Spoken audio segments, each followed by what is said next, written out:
Olá, meu irmão e minha irmã, eu sou o Padre Marcelo da Diocese de Taubaté. Hoje é dia 7 de junho de 2021 e vamos lembrar o que nós ouvimos ontem na missa, o 10º domingo do tempo comum, quando no Evangelho Jesus, enquanto estava pregando, recebe a visita dos seus parentes.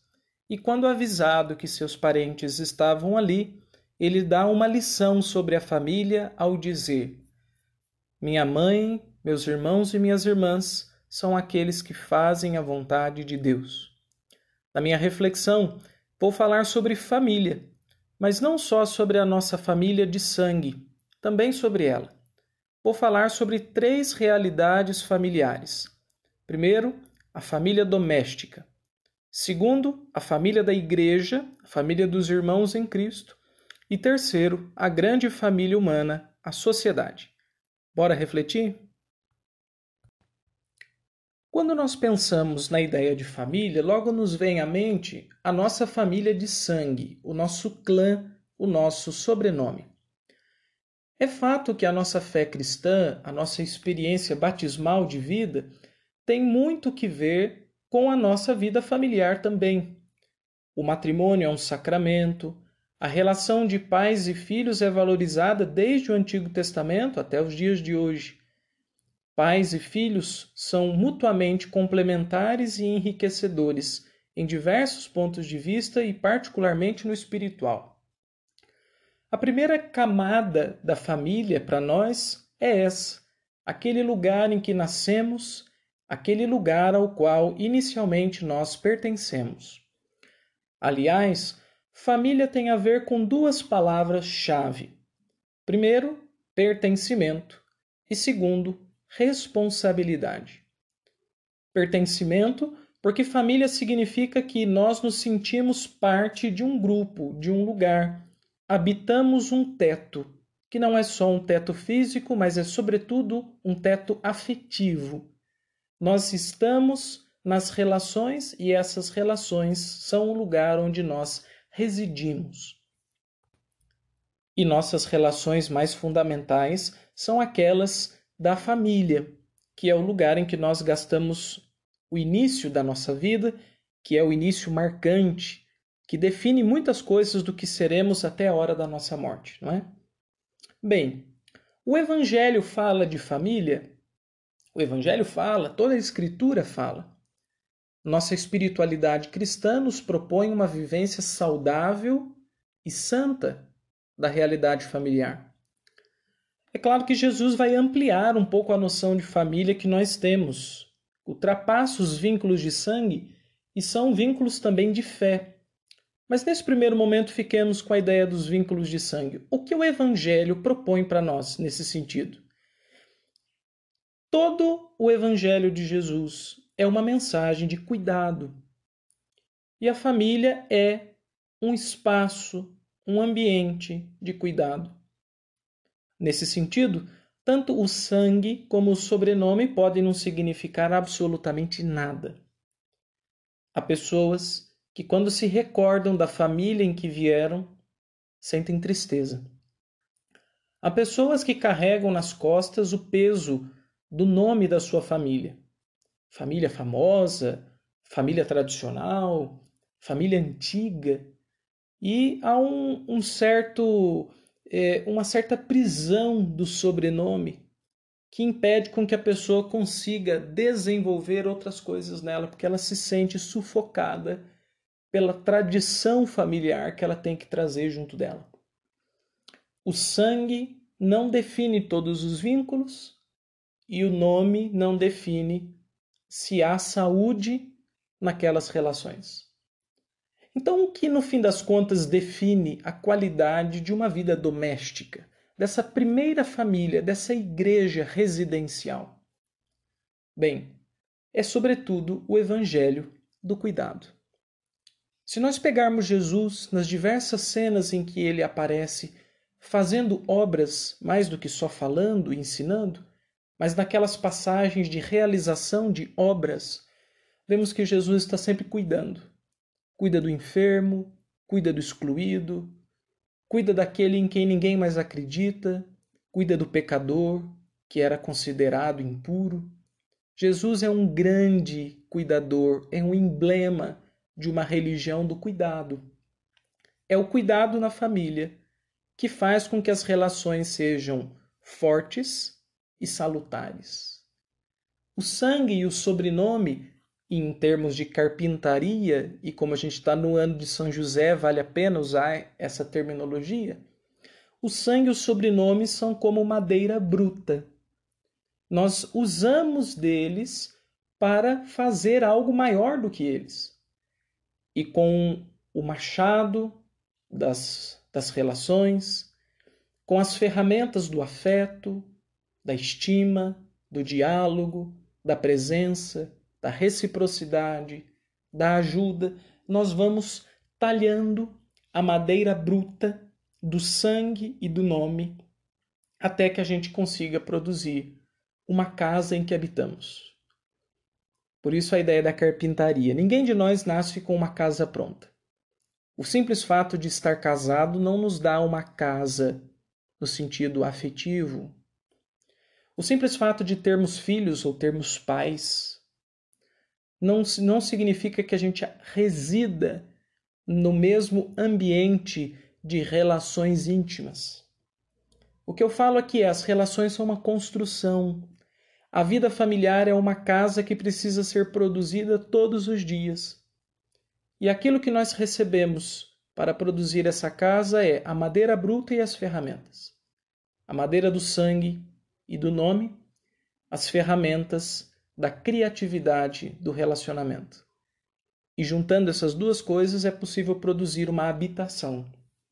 Hoje vemos tantas famílias passando dificuldades, especialmente afetivas, relações tensas entre pais e filhos, crises nos casamentos. Há crises que são boas, que elas são purificadoras e renovadoras. O que eu proponho para vocês, para a gente, é que vejamos que a nossa família não é a priori, ela não vem pronta de princípio, mas ela precisa ser edificada. Então não confie no sobrenome. Não construa uma existência apenas na afirmação de que o seu código genético é o mesmo que aquele outro código genético, que existe uma derivação sanguínea de moléculas de uma pessoa para outra. Isso é muito pouco, é muito pobre, isso não faz família. O que faz família é o evangelho do cuidado. E essa é a primeira mensagem que a gente tira. Jesus era um cuidador e a nossa família doméstica é construída no cuidado. O segundo nível das nossas relações familiares, muito mais amplo do que a questão do sangue, tem a ver com a nossa vida de fé, que é o que Jesus apresenta no Evangelho. Quem é meu irmão, minha irmã e minha mãe? São aqueles que fazem a vontade do Pai, aqueles que cumprem o Evangelho. Então, nesse sentido, todos nós que professamos a fé em Jesus, todos que vivemos um relacionamento de igreja, os que somos batizados e unidos espiritualmente por um mesmo batismo, nós somos irmãos uns dos outros. E essa constatação, ela é duplamente fundamental. Primeiramente, porque isso nos faz mais cuidadosos com a nossa própria igreja e com os nossos irmãos. E, no segundo lugar, porque isso nos faz evitar trazer para dentro da igreja mentalidades que não são mentalidades de fé. Eu vou explicar. O primeiro ponto tem a ver com ser mais cuidadoso com os nossos irmãos. A gente escuta muitas pessoas religiosas falando da família, de defender a família, de cuidar da família. É verdade. A família precisa ser protegida porque ela tem algo de sagrado. Mas, repito, o simples fato de ser do mesmo sangue não significa que é sagrado, não. Sagrado é a vivência do evangelho do cuidado. Senão, do contrário, a gente justifica uma vida sofrida, sofrível, o inferno que é um monte de família que se diz religiosa, sob o pretexto de que o sangue basta, e não basta.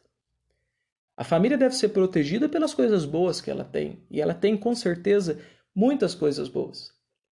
Mas quando a gente fala de salvar a família, não é só salvar a nossa, não, é salvar a família dos outros também. Tem outras pessoas que precisam de ajuda, precisam de cuidado. E não é só dentro do nosso cercado, do nosso terreno, que devemos olhar e fazer algo, mas é também para fora do nosso terreno, um terreno do nosso vizinho. Porque há outras pessoas que precisam de algum tipo de auxílio, de uma mão estendida, de um olhar benevolente, de uma possibilidade aberta por alguém que vem de fora, que somos nós, que podemos ser nós. Por isso, quando nós falamos de família, nós não estamos falando só da nossa casa, mas da casa de todas aquelas pessoas com as quais nós estamos vinculados. E um círculo mais imediato são os nossos próximos de igreja. Estamos vinculados em Cristo Jesus. Estamos aproximados pela fé no mesmo Deus. Propomos e professamos a mesma vivência religiosa. Então, nesse sentido, somos responsáveis uns pelos outros. Como eu dizia no começo, família é pertença e responsabilidade. Se eu pertenço a um lugar, eu sou responsável por ele. Invariavelmente, nenhuma pertença é autêntica se não há algum tipo de responsabilidade. Ainda mais para quem é adulto, para quem tem consciência de vida e para quem pode colaborar. Nesse sentido, é preciso cuidar para que o nosso discurso da família não seja só um discurso doméstico, mas que seja um discurso que abranja muito mais do que só os nossos, mas que seja capaz de atingir todas aquelas outras pessoas que convivem conosco e que também têm problemas, contas a pagar, algumas até que passam duras necessidades, elas também precisam do cuidado, do nosso cuidado. Senão, gente, a família vai ser só um pretexto para o nosso bom e velho egoísmo, para o nosso fechamento em clãs. Mas Jesus, ele rompe a lógica dos clãs. No seu tempo eram 12 tribos de Israel, e além dessas 12 tribos de Israel, havia todo o paganismo que circundava a Galileia, aquele oriente em que Jesus habitava. E Jesus, com uma mão de costureiro, vai cosendo com a agulha do seu evangelho e com a linha da sua existência as relações, uma unidade na diversidade. E apesar de sermos tão diversos, de histórias tão complexas e às vezes até opostas, de virmos de povos e culturas diferentes, de línguas, de raças, o Senhor nos costura uns aos outros. E nós temos um ponto muito bem feito nessa costura de retalhos, que se chama o batismo. Uma vez que somos batizados, somos responsáveis por todos aqueles que são batizados. Se rezamos o Pai Nosso, somos gravemente responsáveis por aqueles que também chamam Deus de Pai, que são os nossos irmãos. Uma vez que comungamos da mesma mesa e do mesmo pão, é preciso lembrar que a Eucaristia nos impele a ir ao encontro dos que precisam de nós. Viver uma religião demasiado doméstica, preocupado apenas com aqueles que são do nosso clã e que levam o nosso sobrenome, é matar a riqueza, a abrangência, a pluralidade do Evangelho. Então, nesse sentido, nós somos convidados a olhar não só para a nossa família, mas para tantas outras famílias que vão precisar de nós, enquanto indivíduos, e que precisarão de nós enquanto igreja. Do contrário, repito, a gente vai ser só aquele discurso familiar bonito, mas que ainda é doméstico demais. E quando fica doméstico, só doméstico, fica mesquinho. Tem que ter mais gente, tem que ter os de fora, tem que ter os irmãos e as irmãs, como Jesus disse que tinha, olhando para os que estavam sentados enquanto ele pregava ao redor dele. Quem é meu irmão, quem é minha irmã, quem é minha mãe? São aqueles que fazem a vontade de Deus. E a segunda coisa, a gente tem que cuidar para não trazer para a igreja as lógicas de divisão. Nossa sociedade já está muito dividida e o tecido social vai se rasgando por diversas razões, por diversas motivações políticas, filosóficas, culturais, nacionalistas e etc. Nesse sentido, a religião ainda é um lugar de costura, ainda é um ponto de confluência. Se tantas são as razões e as motivações que nos desunem, a Igreja não deveria somar a voz à desunião. Lembramos aquela prece atribuída a Francisco de Assis: onde houver ódio, que eu leve o amor; onde houver ofensa, que eu leve o perdão; onde houver discórdia, que eu leve a união. Tomemos consciência da nossa responsabilidade batismal.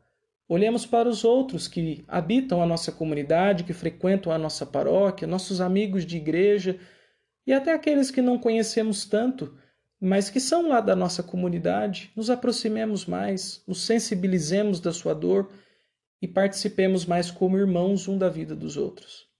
Desse modo, continuaremos realizando o que Jesus começou, a costura das diferenças. Por fim, uma terceira dimensão da vida familiar, uma dimensão macrofamiliar, seria a nossa existência como espécie humana.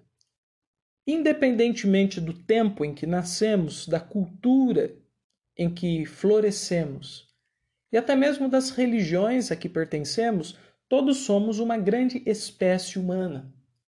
Há uma macro-sociedade a qual nós pertencemos, que é feita de pessoas que, apesar de diferentes horizontes espirituais, culturais, são a mesma humanidade.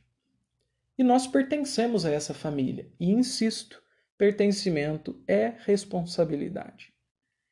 Se no primeiro momento nós cuidamos daqueles que moram debaixo do nosso teto, se num segundo momento nós olhamos para todos aqueles que são nossos irmãos em Cristo, não podemos deixar de olhar também para tantas pessoas que não creem como nós cremos, que não vivem o que nós vivemos, mas às quais nós estamos vinculados por responsabilidade humana, de ser humano, e por responsabilidade cristã, já que Jesus Cristo veio para salvar todos os seres humanos indistintamente. Como Deus vai fazer o juízo final, quem vai para o céu e quem não vai, isso não é um problema nosso. Isso é um problema dele. Ele faz a triagem. O que a gente não pode é a gente fazer essa triagem. A gente achar que o simples fato de ser de um povo, de uma cultura, ou pensar de uma forma ou de outra, garante a nossa celestialidade enquanto define a infernalidade do outro. O mundo precisa de nós. A sociedade precisa de nós. E a sociedade não tem outro pai e outra mãe senão cada ser humano. E aqui eu me dirijo especialmente aos seres humanos adultos. Cada um de nós que temos já algum tipo de formação, uma experiência de vida, que atingimos uma maturidade mínima do ponto de vista biológico e psíquico, somos responsáveis pelo mundo que nós vivemos. É injusto esperar que Deus venha do céu para resolver os nossos problemas, porque Deus nos confiou o mundo. Ele criou o mundo e nos confiou o mundo ao nosso cuidado. Então é nossa responsabilidade toda a família humana. Além disso, por mais que nós tenhamos diversos sistemas de gestão da coletividade, sobretudo na política, com as diversas formas de organização social, e que os nossos políticos são os responsáveis, funcionalmente falando, primeiros por olhar pelo coletivo, pelo conjunto, do ponto de vista da função que eles têm, mas todos nós somos responsáveis da sociedade, não são só eles. Não é justo nem com eles e nem com a nossa sociedade dizer que os políticos têm que resolver todos os problemas. Não existe político que seja pai da sociedade. Nem deve haver. É uma espécie de paternalismo, não é? Porque existem várias formas de paternalismo social. Um deles é o paternalismo da assistência, quando o Estado dá tudo. Mas existe um paternalismo simbólico, quando a gente joga todo o poder na mão de uma pessoa e a gente acha que ela vai ser o grande pai da sociedade. E cada ser humano adulto é pai e mãe da vida social. Pai e mãe no sentido de, não de função, no esquema, na estrutura da sociedade, mas enquanto parte da sociedade. Todo mundo é responsável. E quando a gente se abstém dessa responsabilidade, a gente também está fugindo da nossa pertença autêntica. Porque, assim, invariavelmente, nós pertencemos à sociedade, a grupos sociais.